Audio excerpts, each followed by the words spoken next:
ఇక తెలంగాణ భవన్లో బీఆర్ఎస్ నేత పొన్నాల లక్ష్మయ్య మీడియాతో మాట్లాడుతున్నారు. ఇప్పుడు లైవ్ చూద్దాం. ఇచ్చారని మీరు అంటున్నారు ఈరోజు. అవునా? నోటీసులా? దేనికోసం? ఎప్పుడు ఏర్పాటైందా ఈ సిట్టు? ఈ కొత్త ప్రభుత్వం వచ్చిన తర్వాత దాదాపు సంవత్సరంన్నర దాటింది కదా. 2 ఏళ్ళు అవుతాను. అది 2 సంవత్సరాలు అయింది. ఓహో, 2 సంవత్సరాలలో ఇప్పటికీ ఏమడగాలనేది కూడా ఆలోచించుకునే పరిస్థితులు 2 సంవత్సరాల తీరిక పడితే ఇప్పుడు మున్సిపల్ ఎన్నికల ముందు ఈ 10 రోజుల నుంచి 20వ తేదీ నుంచి కదా, మొదలు హరీష్ రావు గారికి, తర్వాత కేటీఆర్ గారికి, తర్వాత సంతోష్ రావు గారికి, ఇవాళ మళ్ళీ మీరు అన్నట్టుగా ఏదో గంట కింద ఏదో ఇచ్చారని విన్నాను. సో అదొక నోటీస్. ఓహో, అవునా? ప్రజలకు వాస్తవాలు తెలియజేయడానికి చేస్తున్న అంశాలు ఒకటైతే, ప్రజల దృష్టిని మరల్చడానికి చేసే విషయాలు మరో రకంగా ఉన్నాయనేది చాలా స్పష్టంగా. రాజకీయ పార్టీలు ఏంటి? ప్రజల పక్షాన ఉండాలి, అంతే కదా. ప్రజలకు ఇచ్చిన వాగ్దానాలను ఏ మేరకు నెరవేరుస్తున్నామనే ఆలోచన ప్రభుత్వంలో ఉన్న వాళ్ళకు ఉండాలి. ప్రతిపక్షంలో ఉన్నవాళ్ళు ఏ మేరకు చేస్తున్నారనేది ఆలోచింపజేయడానికి ప్రజల ముందుకు వస్తుంటారు. నేను ఒక్కటే మాట్లాడుతా, ఏమయ్యా, రేవంత్ రెడ్డి గారే కదా అంతా నడిపేది, సరే ముఖ్యమంత్రి.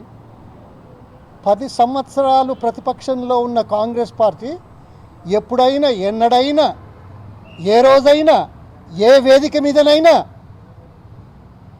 బీఆర్ఎస్ పార్టీ లేకుంటే చంద్రశేఖరరావు గారు ఫోన్ ట్యాపింగ్ చేస్తున్నారు, ఎందుకు చేశారు, ఇది మంచిది కాదనో లేకుంటే న్యాయ విరుద్ధమో లేకుంటే చట్టబద్ధమో కాదని ఎన్నడైనా, ఎప్పుడైనా, ఎక్కడైనా అడిగారా? మీరే సాక్ష్యం, మీడియా.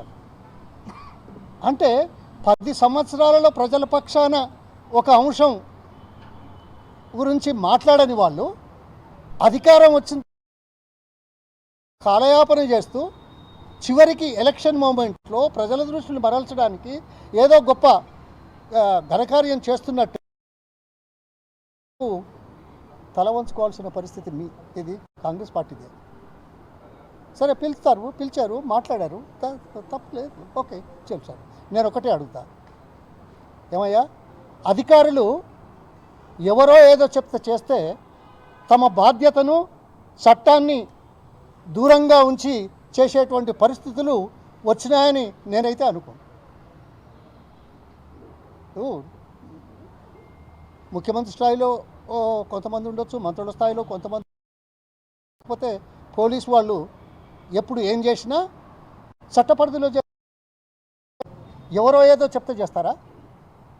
అవునయ్యా, నా అటువంటి వాడు వేరే అంటాను, వాడిని చంపిరా అంట, నువ్వు చంపొచ్చి ఆయన చెప్పిండని చెప్తే నడుస్తుందా? ఒకవేళ అయితే నేనైతే ఆ మాట ఎప్పుడూ అనను. తర్వాత ప్రభుత్వంలో ఉన్నవాళ్ళు పెద్దలు చట్ట వ్యతిరేక కార్యక్రమాలు చేయమని అధికారులకు చెప్తారు అనేటువంటి దౌర్భాగ్య పరిస్థితి ఉంటే మీ ఆలోచన ఏ మేరకు సమంజసం అనేది ఆలోచించాలి.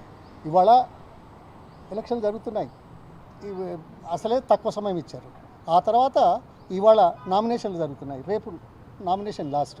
ఈ సందర్భంలో గత ప్రభుత్వంలో 10 సంవత్సరాల తర్వాత 2 సంవత్సరాల సిట్ సమావేశాల ఏర్పాటు చేసిన తర్వాత ఎన్నికల ముందు దోషులుగా నిలబెట్టడానికి చేసే మీ కుటిల ప్రయత్నాలు, చిల్లర రాజకీయాలు ప్రజలు గమనిస్తున్నారనేది చాలా చూడాల్సిన అవసరం. అందుకే వీటితో అయ్యేది లేదు, పోయేది లేదు. ఆయనే కదా చెప్పింది, మొన్న ఢిల్లీలో ఎక్కడ అన్నాడు కదా, ఏమని, సరే నిఘా వర్గాలు ఏదో చేస్తుంటారు వాళ్ళు అని. వాళ్ళు చేసిన దానికి రాజకీయ నాయకులను బాధ్యులు చేయడం ఏ మేరకు సబబు? ఈ మాత్రం ప్రజలు అర్థం చేసుకోలేరు అనుకుంటున్నారా? ప్రజల ముందుకు ఇప్పుడు చూడండి, ప్రభుత్వాల పనితీరును ప్రశ్నించడం ప్రతిపక్షాలు చేస్తుంటాయి. ఈరోజు మీ స్కాములు చూడండి ఎన్ని బయటకు వచ్చాయో. 10 సంవత్సరాలు ప్రతిపక్షంలో ఉన్నప్పుడు మరి ఈ మాట ఎందుకు రాలేదు అనేది ఒకటి.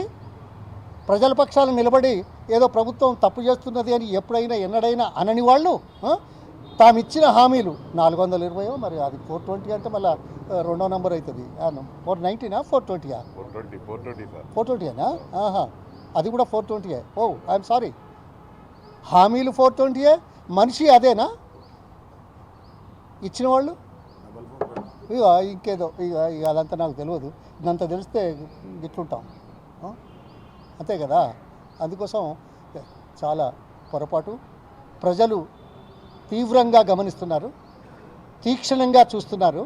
దీనికి అంటే ప్రాయశ్చిత్తం తప్పదు రూలింగ్ పార్టీకి. మీరు ఏది చేసినామని గర్వంగా ప్రజల ముందుకు వచ్చే పరిస్థితి లేదు అనేది చాలా స్పష్టంగా తెలుస్తున్నది. వీటికేం భయపడాల్సిన అవసరం లేదు, దీనివల్ల అయ్యేది లేదు. కాకపోతే కాలయాపన మీకు ప్రజలకు కొంత సమయం ఇవాళ హాట్ ఉంటుంది మీకు అంతే కదా. మీడియాలో ప్రజలు దీని గురించి మాట్లాడుతుంటారు. అందుకోసమే కానీ ఏదో మేలు చేద్దామని లేకుంటే ఏదో చట్టబద్ధమైన కార్యక్రమాలు మేము చేస్తున్నాము లేకుంటే మిగతా వాళ్ళు చేస్తలేరు అని చెప్పడానికి చేసే ప్రయత్నం దొంగ ప్రచారం తప్ప ఇంకోటి.